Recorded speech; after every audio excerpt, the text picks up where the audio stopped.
It's time for another Dirt Daily, and we are back at Steer Smarts in Michigan working on the CJL10 that we are going to build for my buddy Tony's wedding, where we're going to use this Jeep truck as the bar at his wedding. We have been working on it on and off from different angles. I was here for a while, Tony was here, Tony got sick, then I had to go out of town. Tony and Mike worked on it. Now Tony has brought in Tony's cronies, which are a bunch of his buddies from Canada. Here's Tony. Say hi, Tony. Hi. And today we are basically starting the entire second half of this project. We've done a bunch of stuff, but we've kind of been all over the page, and now we are buckling down. We have 2 weeks from today until this truck is going to leave here and go to Canada, and hopefully we take it four-wheeling, or at the very least it's going to look really cool as the bar. It's going to be a really good bar. It's going to be a really good bar. It will go wheeling eventually, but we're also realizing we have 2 weeks to do a lot of stuff. So let's start by going to the whiteboard, the new whiteboard. This was the old whiteboard, and it was getting convoluted and messy. So now we're going to go over here to the new whiteboard, and we're going to start our new plan. Phase tracking enabled. Beep, boop, bop. Look at this new camera. That's pretty sweet, Tony, actually. come in here. Let's see if it recognizes both of us. Oh no, just me. Does not recognize Canadians. Nope. All right, so we have done a bunch of work on this thing, but we kind of had like a sporadic mess going on. So now what we want to do is make a list from where we are now, halfway through this thing. The body has been modified, the frame has been modified, the engine and transmission are in it, but there's a lot of loose ends. And we changed some things from the beginning, right? Like we decided we're not going to use the existing shifting mechanism of the automatic. Correct. Right? We are going to change that. So what we initially did, now we're going to change that a little bit. There's been a little bit of adjustments to the front, the bumper, and how we want to stack that. Right? So we did a Highline fender contraption to the front fenders, which made other things need to be moved around. And just the fact that we're using a JL Unlimited chassis makes it a little bit more wonky as far as fitment of the engine and the cab, because the frame kicks up a lot more on the JL than it did on the CJ10. So strange, right? It's weird. But I think I have multiple pens in my pocket here. I think what we need to do is concentrate first on the frame. So let's start with chassis. Let's finish the chassis completely, right? How many S's are in chassis? You get it. You did it right. That's enough? Yeah, that's enough. So I think we start with, should we just start at the bottom? All the engine components, right? Maybe the exhaust, we need to make sure that we start that routing, right? Okay. It's a lot easier to do the exhaust without the body on. Let's start at the ground and work up. Okay, sure. So we'll make sure both axles are ready. Okay. The 60 and the 80. And that means like done. Oil in them, air lockers, painted, everything's finished. And then we mark those off. And then we move up from that to suspension. Making sure that the shocks are mounted properly and torqued down. Shocks, all the bolts are in for every link. Reservoirs have to be mounted in a position. Right? Everything from, right now we're using Steer Smarts components, but we just kind of got some junky ones off the shelf. Let's instead of using the engineering ones, let's get nice, pretty ones that we can put on. We can do that and make sure it's all bolted properly. So everything from shocks, springs, links, sway bars. Oh yeah, the front sway bar we need to mount. The bracket needs to be figured out. Because I cut the front end off to do something clean else. Up the frame. And we changed it. Okay. So chassis. Sway bar. Let's think about other things here now. The rear suspension, we have pretty much everything kind of just loosely put. because that axle has to come back out. That's right, because we have to re-weld that one bracket. We were missing one bracket, so that bracket is now here. Yep. So we can weld that on. Correct. We have to drill for the air locker line. That's right. And then we need to paint the rear axle. Yep, a lot easier to do that on a bench. So we need to weld, drill, and paint. Yep. And then that will be ready to go back in. And then once we do that, then we can nail down the suspension in it and make it permanent. What does the front 60 need? Front 60, Probably just oil. I think it's just oil and routing, locker routing. Oh yes, air locker. Let's do that. ARB hose. ARB hose. And I'm going to put fluids up here in this corner. Okay. Because that'll be kind of like make sure at the very end. It's in. Yeah, so it'll be axles. Yeah. Fluid's good. No fluid's bad. Yes. Front, rear. We'll fill that in. Sure. So basically, we're going to lift the body up out of the way and start going through everything on the chassis. Make sure the axles are good, make sure the suspension's good, make sure engine, transmission, transfer case are good, make sure the shifters are on the transmission and on the transfer case, all the bolts are tightened, then we can add drive shafts, and then we can look at exhaust, and we can basically try to have the chassis dialed for 90% of it. Like cooling system will end up going on when the fender goes on. Yep. And fuel tank will go in after the cab's on. Yep. So, but we want to get the cab up and out of the way. The cab needs some work. Floors are rotted. Yeah. But I have new floors from Quadratec to weld in. We have some rocker protection that we're gonna bolt on. That's gonna have to take a minute. So I think for now, we let the body, get the body up and out of the way and get the chassis 100% dialed. Easier. And we have new tires and wheels. Detroit Steel sent some cool 18-inch wheels. That's right. They look rad. Nitto sent some 37-inch trail grapplers that go on an 18-inch wheel. Those are getting mounted up. So I want to get those on so that we can... Yeah, finalize it. Yeah. Yeah, get it closer to the end goal. So... cab up out of the way, get to work on chassis, that's gonna be great. Pull that rear axle out. So much easier to work on the whole chassis that way. Yeah, without a cab. Yep.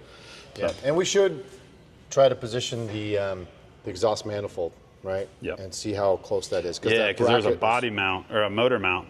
That's right. That was right where. It's super close. Yeah. Yeah. And we don't know if like drive shaft and exhaust and all that lives shifters, in the same spot. Everything wants to live in one spot on the driver's side. We might have to do some unique bending on the piping, so right. Yeah, so we should do that when the body's off too. Okay. Yeah. Awesome. Let's get to work. Let's do it. So while I was away, Tony put some body mounts on the back here. It turns out that the body mount for the CJ10 cab is inside of the JL chassis. This is actually the factory JL body mount out here on the outside of the frame. This is the one that we built to go on the inside of the frame to line up with the mounting holes on the CJ10 cab. So I'm going through and I'm cutting this one off. The front one up here, we actually reused, and we built an outrigger that goes up to the floor of the front of the cab. But this section, or this body mount right here on the outside of the frame, has to get cut off. There's also some body mounts on the back of the frame, but those we're gonna leave for now because we might use those to mount the flatbed, or we might build something else off of them. So for now, I'm gonna cut off this middle one on both sides.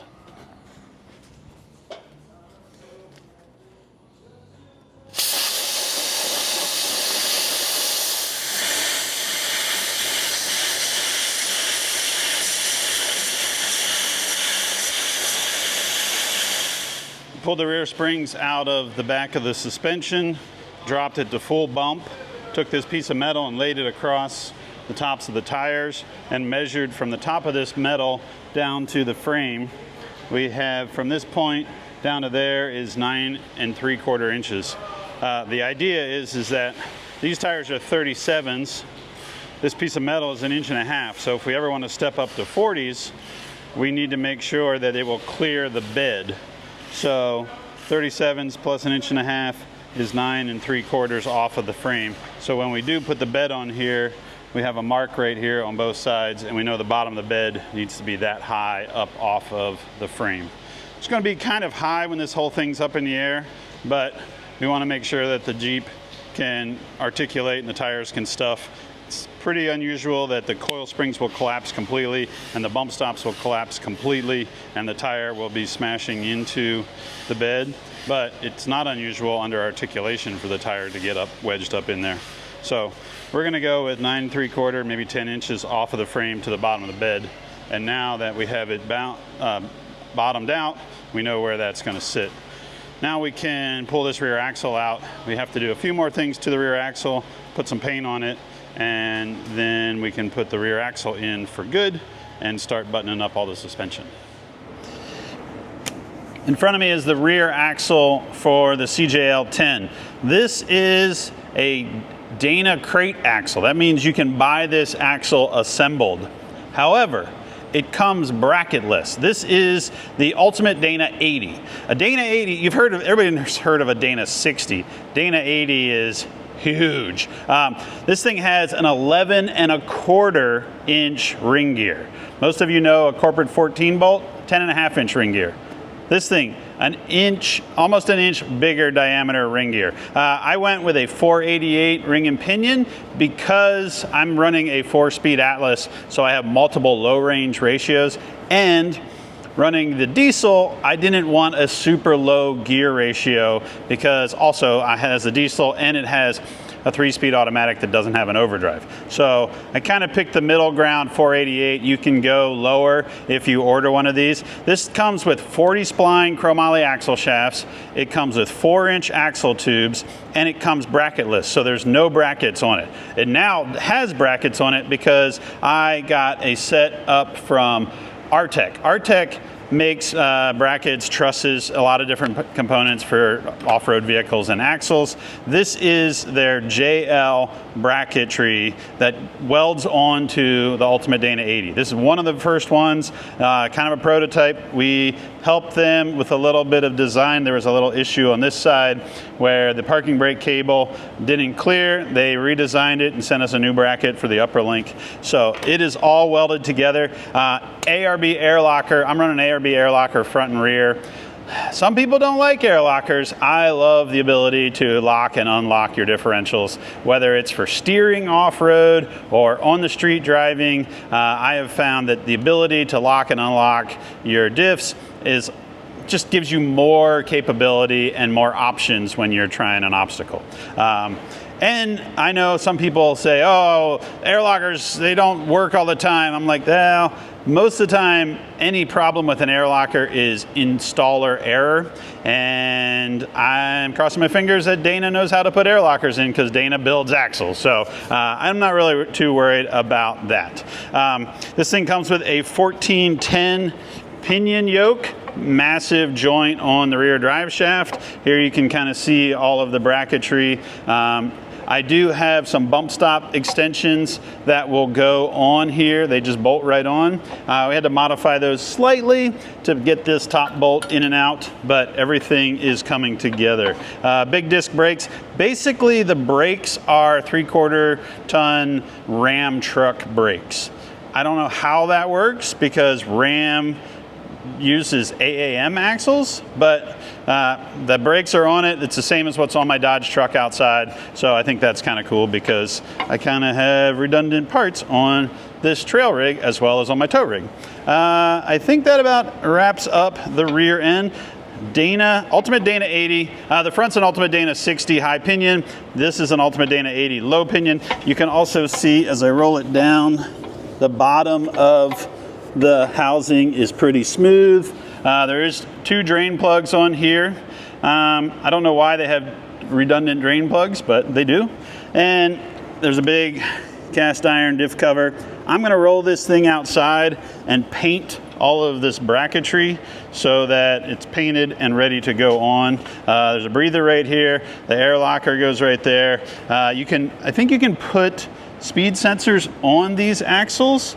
I'm not going to because I don't need to, but there's a hole there and here for speed sensors. So if you were putting this under your Gladiator or your JL or your JK or any other projects, this is basically the size axle ring and pinion that goes behind a diesel 1-ton truck.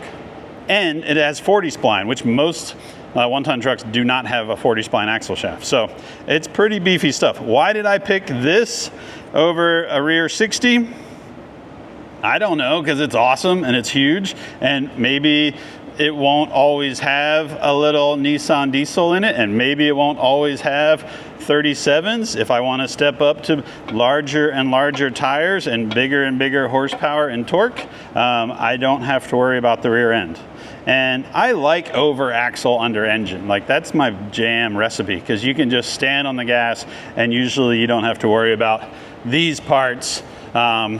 It will hang a little bit lower than if I had a smaller diff or a bigger tire, but also I've never really had a problem with that either. I'll just back up, change my line, or figure a different option out. So rear end, Ultimate Dana 80, big beefy parts, plus it looks cool. Let's get this thing painted and get it on the truck. It's Friday morning, we're back in the shop working on the CJL10. Yesterday, what did we do yesterday? We worked on a lot of stuff yesterday.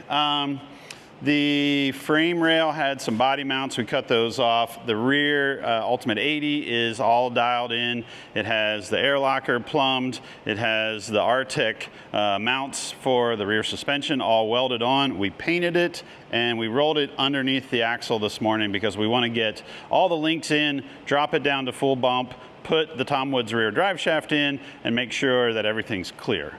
But we kind of have a cool little thing happening today. Check this out. We have a guest that showed up at the shop. You can see him out here. Tony's talking to him. This is the owner of Sons of Kent. They are a brewery up in Canada. These are the guys that are actually going to supply the beer for Tony's wedding. It's Tony's favorite brewery, and they have some cool barrels that they wanted to bring down and look at the truck and look at the bed. So they're kind of have some ideas brewing to have, see what I did there?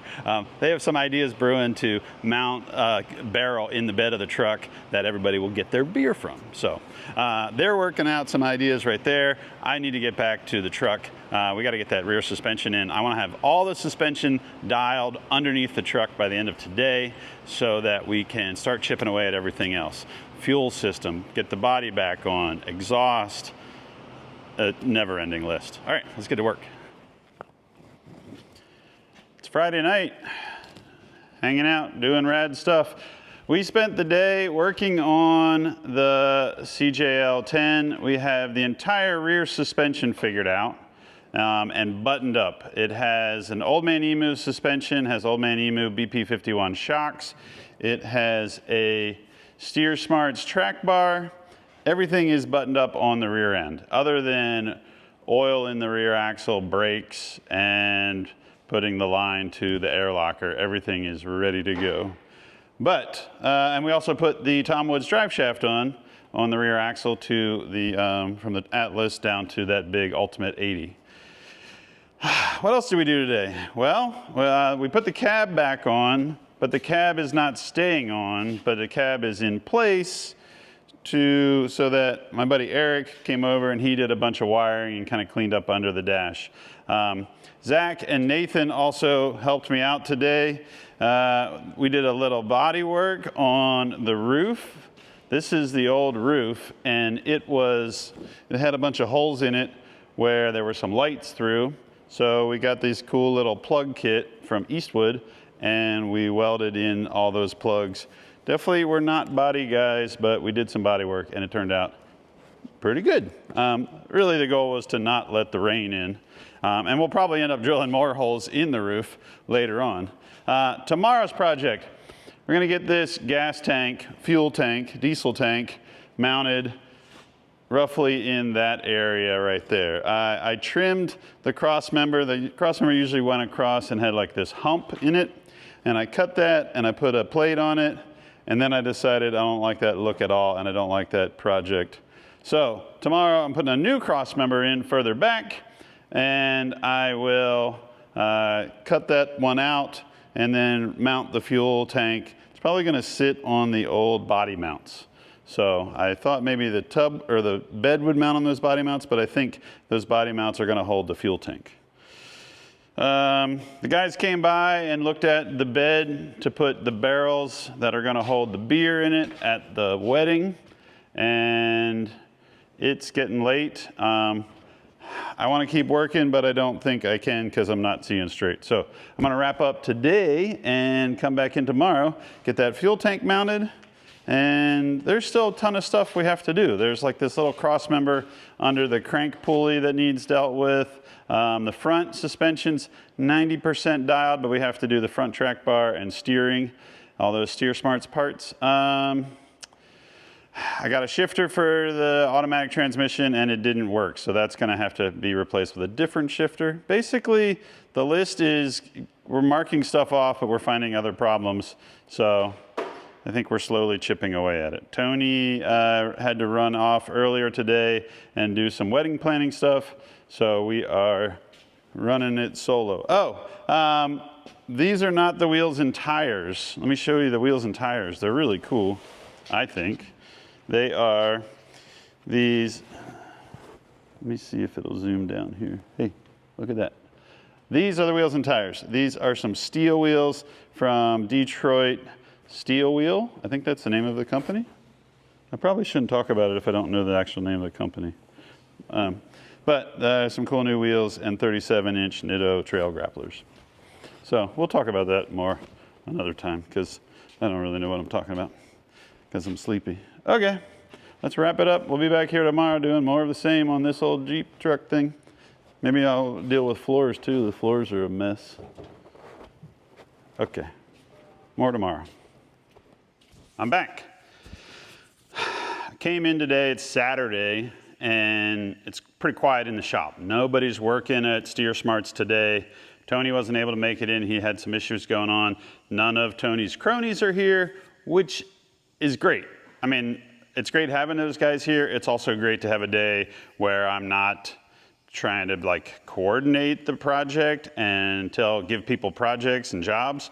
It's a day where I could just like focus on something and chip away at it. And I didn't even turn the camera on. I just came in and got to work, and I put the fuel tank on the side of the chassis. This is the fuel tank off of the CJ10, and it's great. It's got fuel in it. It has a very simple system. It's got like a 2-inch pipe thread cap right here. It has a feed line and a return line, and it's steel, and it has flanges at the ends for mounting. So what I did was I cut off the body mount earlier this week. I cut a body mount off of the JL chassis, and it's just been hanging out. And I welded it back on right here beside the factory body mount. I put the body mounts back on, and I bolted the flange, had to re-drill some holes, and bolted the flange right to this. So it's perfect. That cross member that was going over the drive shaft, I had to cut that out completely. So there's another newer cross member that I added a little bit farther up the kick up of the frame here. So it has a cross member for support. And then when I put on the bed, there'll be some sort of tube coming up off of the chassis right here in this middle section between the cab and the fuel tank, and that will help support the bed, and it'll also get some cross bracing, so it'll have more sort of cross member like structure.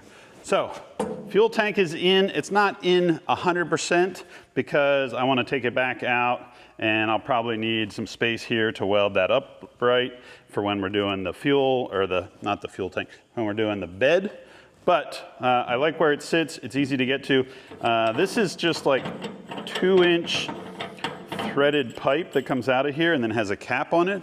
So what I might do is go to the hardware store and get like a 45 that kicks up, and then the fuel cap could live right up here. Or maybe, depending on how high the bed is, you could either put a hole in the bed and run a pipe down through it to fill the tank, or you could just have the bed up high enough where you could get the fuel filler gun right down in there to fill it up. So pretty stoked on that. Clean and simple. There's a fuel filter on the passenger side. So there's like a remote fuel filter on the passenger side frame that we mounted over there.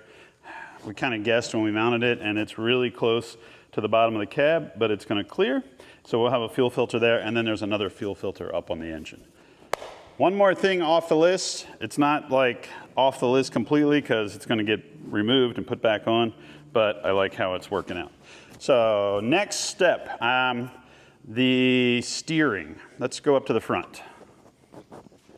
Up here on the front of the CJ10, the steering column pokes through right underneath the brake master cylinder booster, and the JL PSC big bore steering box is up here on the front of the chassis. So this is a JL steering column shaft, and somewhere around here I have the CJ10 steering column shaft. Where did I put that? So this is the JL steering column shaft that runs from the firewall down to the steering box. This is the CJ10 that runs from the firewall down to the CJ10 steering box. So we want to use firewall section of the CJ10 and steering box section of the JL, and it needs to go together. Luckily, the diameter is almost identical between these two. So I'm going to cut this off and get rid of this top joint from the JL, and I'm going to cut this off and get rid of the bottom joint from the CJ10, and then we will mock this up and slowly work this out until they are exactly the length we need, and then weld them together, maybe put a sleeve over them. You really don't want to mess around with steering. You want to make sure your steering's strong and reliable and doesn't like wobble around. But should be a pretty easy next upgrade. I should probably not say that. That'll be a surefire way for it to be some sort of headache. This is going to be a headache. Let's see if we can figure it out quick.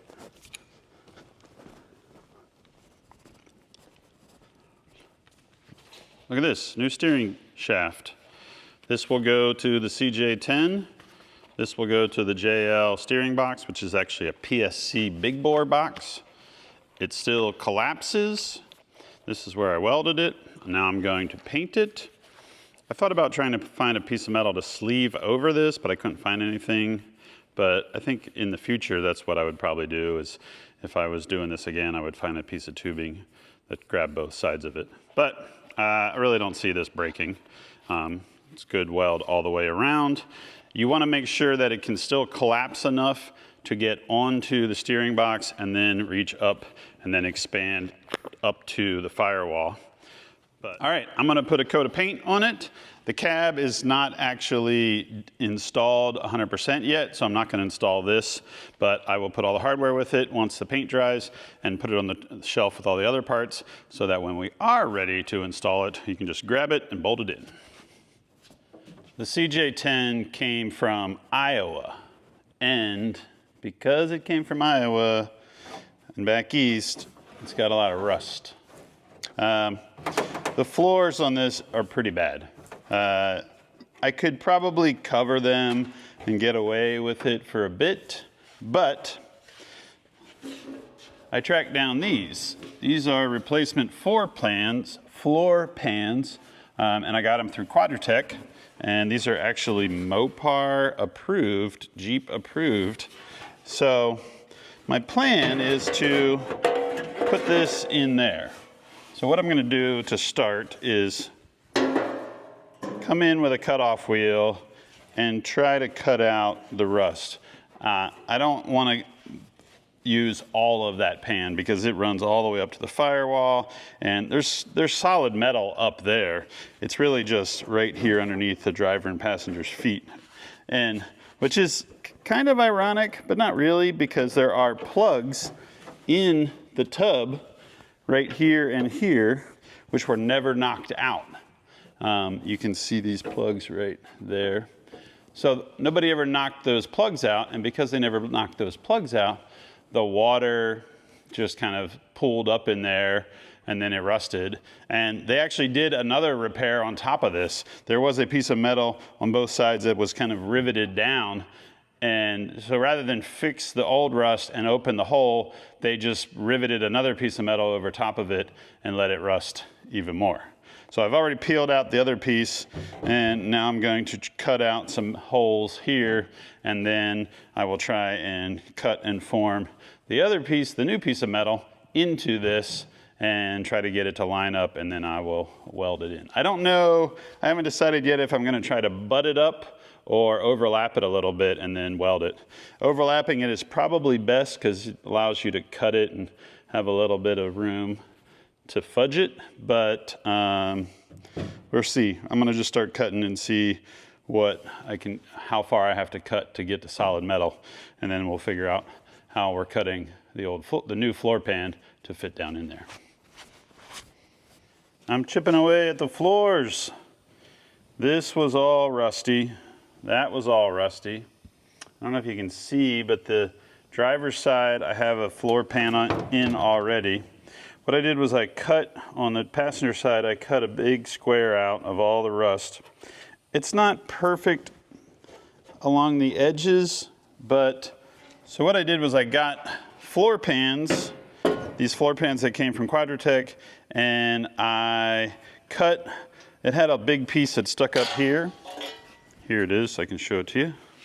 And I guess it went like that. And I trimmed that, and I trimmed some more in that corner. And then I notched it for this rib that runs down the inside of the tub here. And I'm gonna basically make it so it overlaps about an inch, at least an inch everywhere, and some places more than an inch.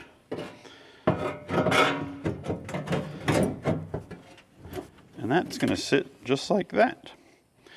So when you press down into it, the ribs will all line up, and then I will tack it in a few places and then put a bunch of little welds all the way around it. Out here at the outer edge, it's kind of just rusty, and to grind that out, you start going through the outside. I'm not really too concerned about the outside of the tub because I have body armor that's gonna bolt on and hide that. So I'm basically gonna weld it all these sides, and then I'll probably get some sort of body glue, putty stuff to seal along this outer edge. This tub's rusty. It's not perfect, but I'm gonna make it nicer so that at least when you hop in here, your foot's not gonna go through the floor. And there's also a hole cut right in this corner that clears the dipstick for the transmission. So that needs to be kind of repaired at some point. We had to cut it out, and we have to build it back in larger to make enough clearance for that dipstick. And then I cut for the shifters for the transfer case. I have to put a different shifter on the transmission. So it's been a lot of body work. And these bodies, even though it has rust on it, like it has some sort of military spec paint on it. So the paint's pretty robust. And then at some point somebody sprayed in here with some undercoating. So I'm using a wire brush on a grinder to try and clear down to metal so that I can get a good weld. So I'm trying to like get all the undercoating off and the body or the paint, undercoating, paint, and then the primer that's under that to get down to clean sheet metal. So it's coming. It's kind of a battle, and it's like I'm gonna be blowing paint, undercoating, grinding boogers for the next 24 hours. But I'm getting it all cleared out so that I can get these floors welded in and get it so it's a lot nicer to sit in here. These have the drain plugs in it just like factory.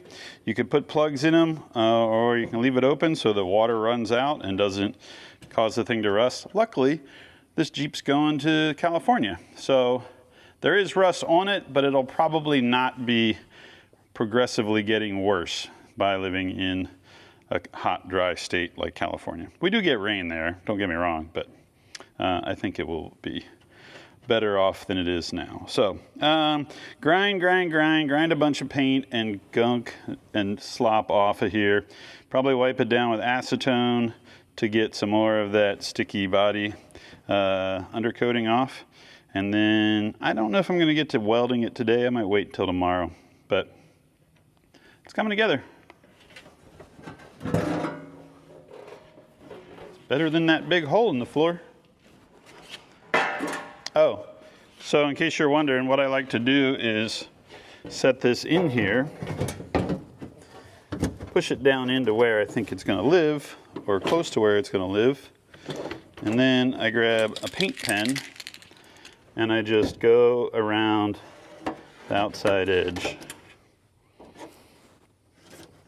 This is not scientific at this point. This is just get the sheet metal where the paint pen is clean with probably an inch or so around it clean also, so that we know we're getting a good weld.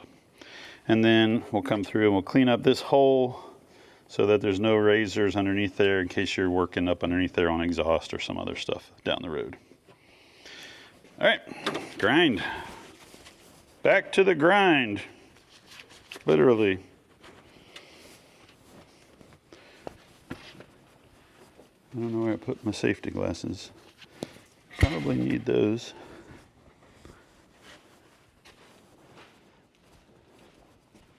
Oh, they're on my head. Dummy. Found them. They're on the top of my hat.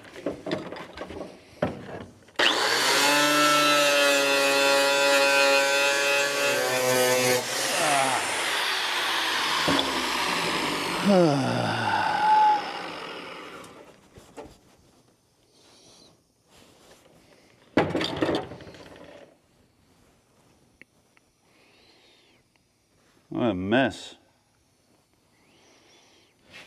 This has no less than 3 different coats of paint.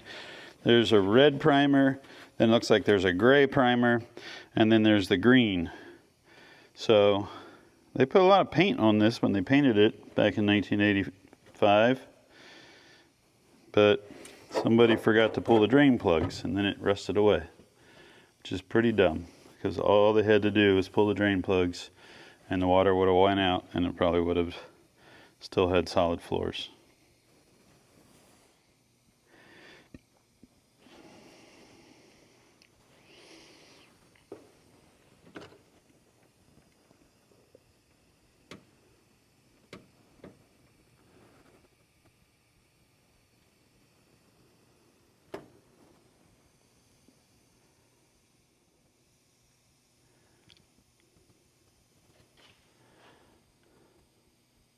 I came in today and started welding the floors in the CJL10. It was going great, but you're kind of hunched over and you're trying not to breathe in all the smoke from the burning undercoating on the bottom of the tub.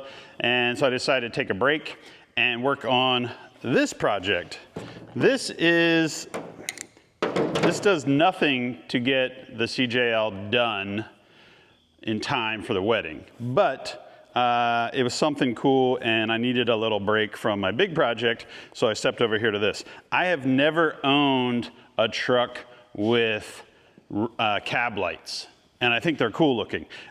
They're dumb because you're basically drilling holes in the roof of your truck, and that's a spot where rain can come in.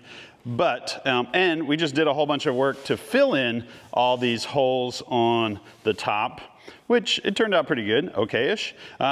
But I wanted cab lights. I just think it looks cool. The way this truck, the front clip has all the slots in the grill and then the headlights out on the fenders, it really gives it this big rig look. So I ordered some cheapo cab lights online. There's actually some really cool ones out there now. You can get ones that are solar powered. And they have like a daytime, nighttime sensor. So you basically bolt them on, you don't have to wire them. And then as you drive around in the daylight, it charges them, and then at nighttime, they know to turn on. And I think you can still control them with like a little key fob. I did not get those. I went with kind of the old school basic light with some wires in the bottom. And the kit came with 5, and I was debating, do I do 5? Do I do 3? And then I looked at the little drawing that we did, and it had 4 cab lights on it. So we're gonna have 4 cab lights on the cab of the truck. And then when we put this roof panel back on, we can wire them all in. It's pretty simple. It does take a little bit of brain power to get it all measured and square and evenly spaced. And you're trying to do that on surfaces that are round, like the edges of this are all rounded in every direction. But I think it turned out pretty cool. I think the thing will look really neat at the wedding, like at night with like the cab lights glowing. There'll probably be other like wedding lighting all over the thing as well, I'm assuming. But 4 cab lights. The kit comes with 5, but I have a spare now that I can put in the glove box. Look at that. All right, that was a fun little deterrent from getting real work done. And now I have cab lights on the cab. All right, back to welding.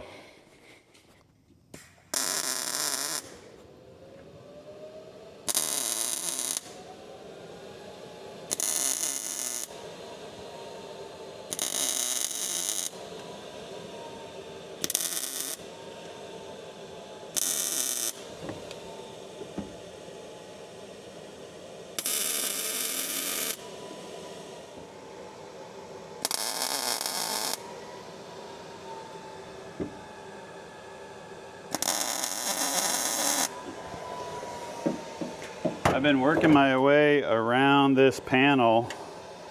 I do a bunch of little tack welds, and then I go back and I fill in the tack welds, and then I go back and fill in those tack welds, and then I get them even closer so that my last welds are like little tiny 1/2 inch or 1/4 inch little beads. So it's super solid. There is like this really fancy glue stuff that you can buy and glue in panels. It's pretty much how they put cars together now, is they glue panels in.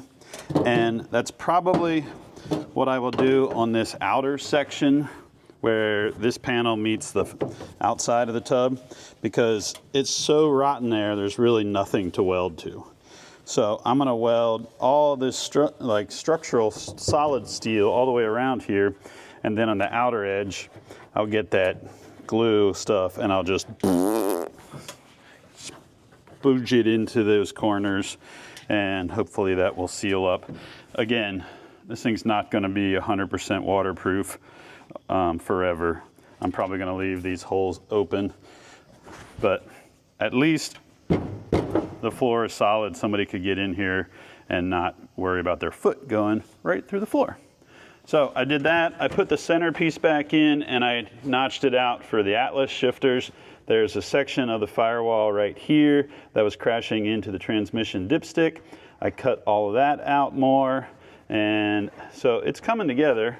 There's actually an access panel right here on this side for the transfer case shifters. If it was a normal CJ, like it would probably have a Dana 300 shifter right here.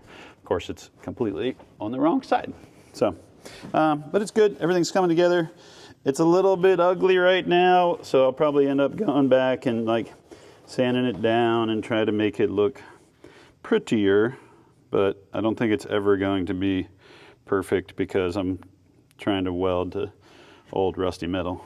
But it's coming together. 1,000 more tack welds, and then I can move to that side and repeat the project.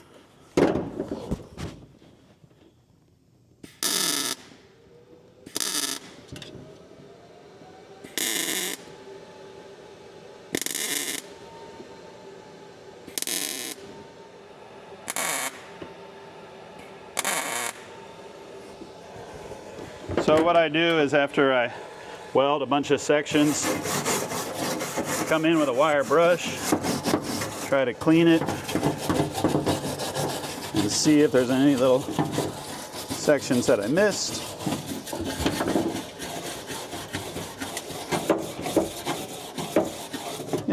like right here in this little corner.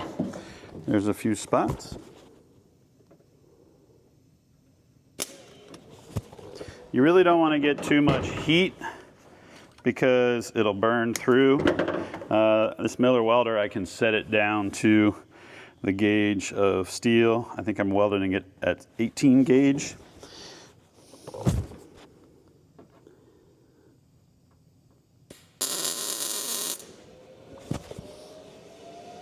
I also have the air hose here. Like if you get something a little bit too hot, you can come in and blast it. But I'm just kind of working really slowly on this. Like I work on it and then I go work on something else, let it cool down. Plus it's like lots of smoke.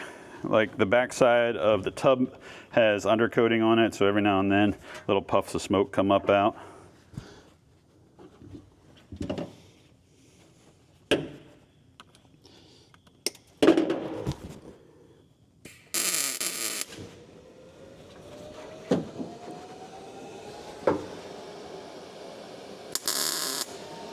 Uncle Fred's Body Shop.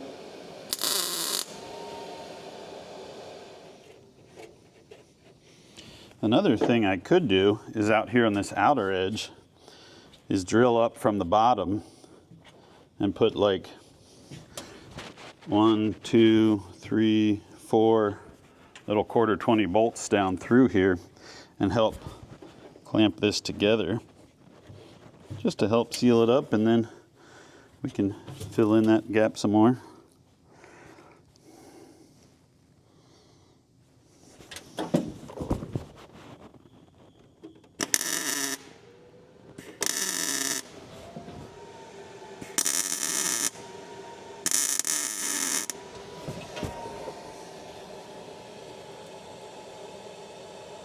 I'm digging it. I mean, it's not like this perfect weld all the way around because that would get it too hot, but it does, it's all sealed.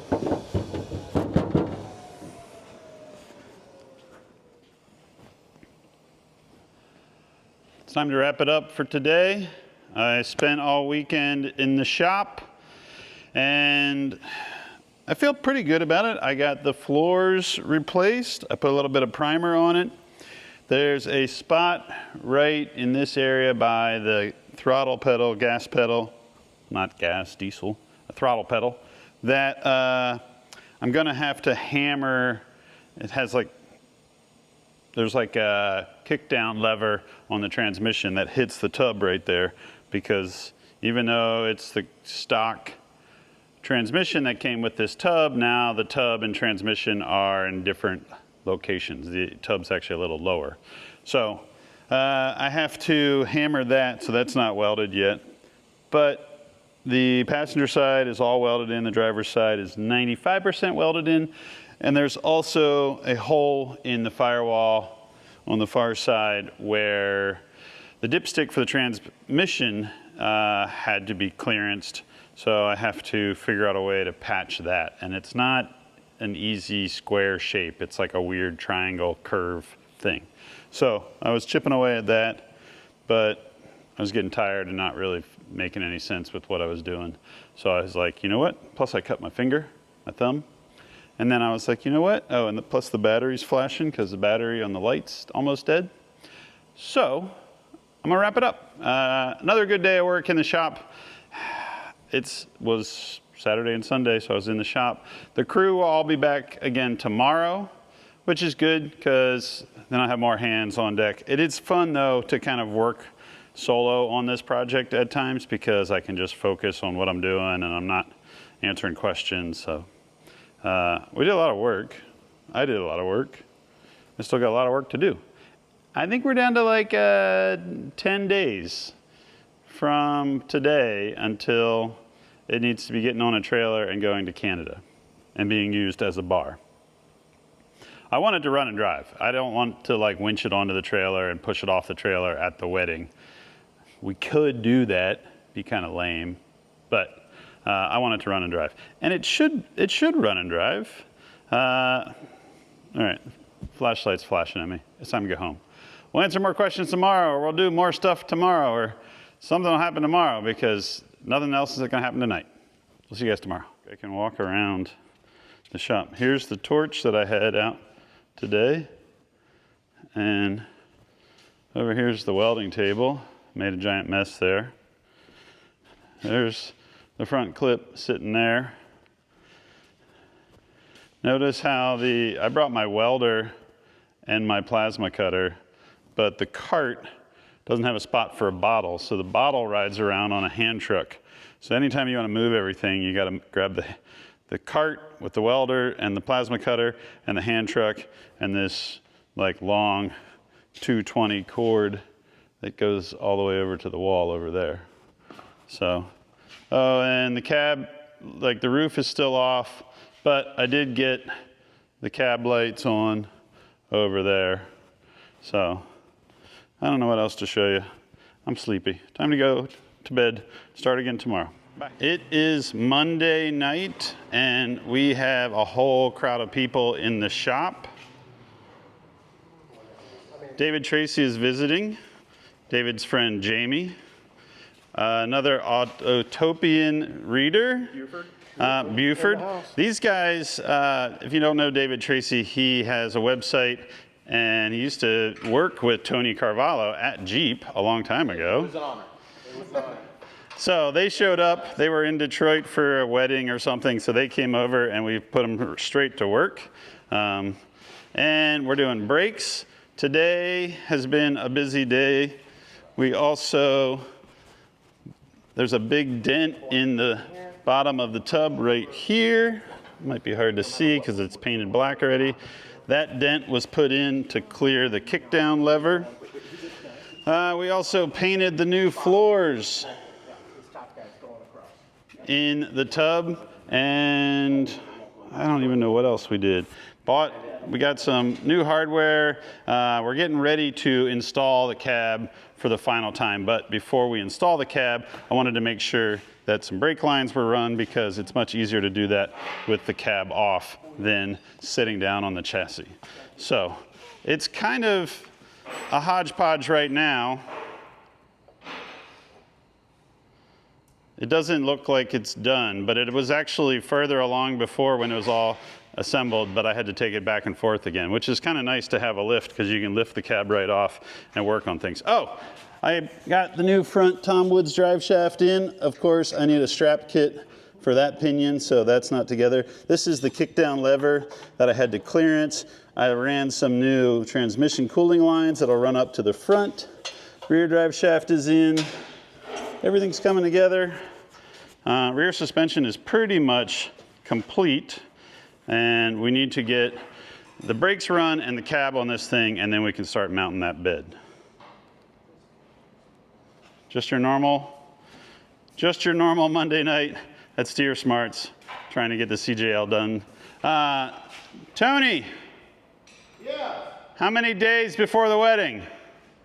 10 days? Yeah, something like that. Oh, no, wait, no, 14 days. Oh, 14 days until the actual wedding. Yeah. So we're down to probably about 12 days to get this truck out of here and get it up across the border into Canada and load it up with beer. All right, no beer until the truck's done. What? It's Tuesday. We have 8 days until this thing has to be getting on a trailer and heading to Canada. And as you can see, the body is not on the chassis, but that's for a good reason. Today was the day where I ran around, and today was basically payday. I paid for a whole bunch of stuff. Whenever they say it's the nickel and dimes that will make you poor, that's the truth when you're working on a project vehicle. You can buy the axles, you can have the engine, you can have the body and the big shocks and all that stuff, but it's all the little things that really add up. And that little stuff is the stuff where you're like running back and forth. Today I went, I'll just list off some of the things that I bought. I bought brake line, hard line. I bought a flaring tool.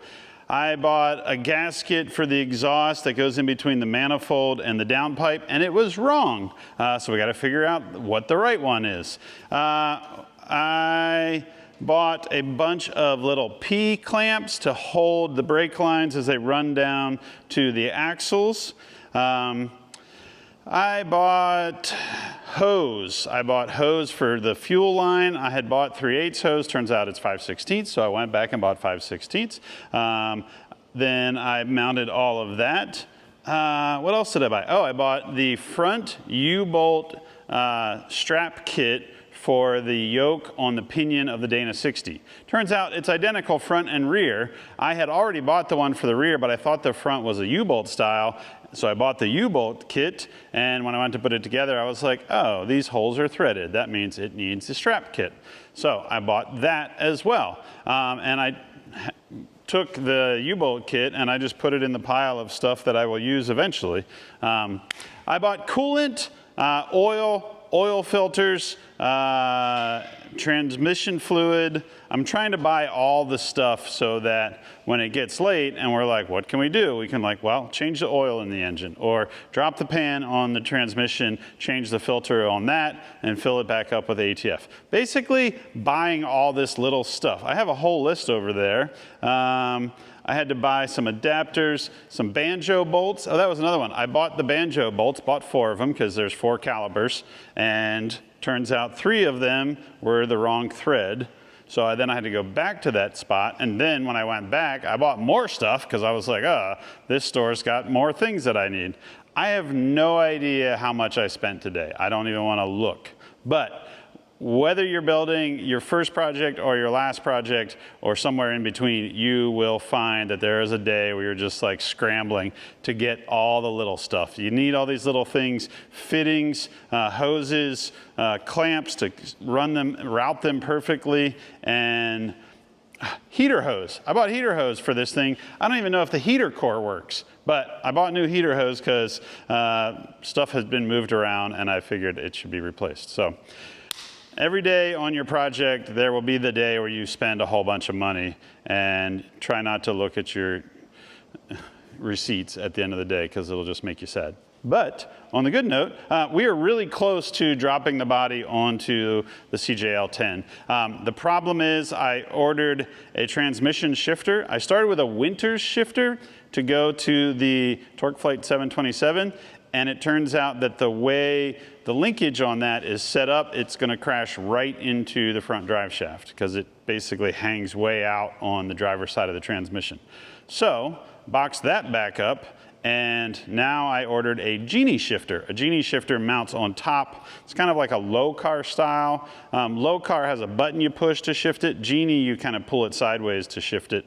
So that is not going to show up for another day. So and it's one of those things that's, I could install it through the hole in the floor, but it will be much easier to install on the transmission with the body off. So we're trying to get everything done on the chassis so that as soon as the shifter shows up and we bolt it on, we can drop the cab onto the frame and bolt it on for good. So like brake lines, air locker lines, transmission cooling lines, fuel lines, shifters for the transfer case and the underdrive on the front of the Atlas. Basically, we're going through everything and trying to get it all buttoned up so that when it is time to drop the cab, we can do that. Because then we got to build the bed, and I want to make sure the cab is on, located, locked in place, so that then when we mount the bed, we can figure out exactly how high and how front and back and everything that's going to be. So that'll be a whole big fabrication project to get the bed on there. And the bed is big and heavy, and it's not going to be easy. So we'll probably drop the cab on, turn the whole shooting match around so the back of it is pointing out towards the door, and then we can lift up the bed with the forklift and beep, beep, beep, beep, set it on top. So, did I miss anything, Mike? We had a super fun time doing it all. We had to take the front shocks in and out 3 times. First, we took them out to put in the brake lines, and then we took them back out again to put in the nut on the bottom of the bump stop extensions. And every time you do that, the shock extends and you got to jack up the frame. You know, this is just how it is. Everybody's like, cars, they seem like such a fun hobby. And it is. Like, there will be a point in 5 or 6 months from now, I'll be like, let's start another crazy project. But right now, we're like, let's just get this one done and never do another project. All right, we are gonna wrap up this episode. I know it's kind of leaving you as a cliffhanger because like the truck's all in pieces again, which it's been in pieces for multiple episodes. But tomorrow we're gonna head out on a fun adventure to see something that's kind of unique to Steer Smarts. So this episode, I'm gonna wrap it up right now, and we will tune in on the next episode where we take you guys on a fun little adventure. And then we will be right back in the shop because we gotta button this thing up. We are running out of time. We're basically down to like a week until this has to be at a wedding. So lots to do. Tony is probably stressing way more than me because he's the actual groom in the wedding. And the only person stressing more than him is probably the bride, because that's what they do apparently. They stress out about weddings. But we're gonna get this thing done the next episode. Actually, the next episode we're going on an adventure. The next one after that, we should be buttoning this thing up. So that's it for this Dirt Daily. Thanks for tuning in. Thanks to Steer Smarts for having us out here, and we will see you guys next time.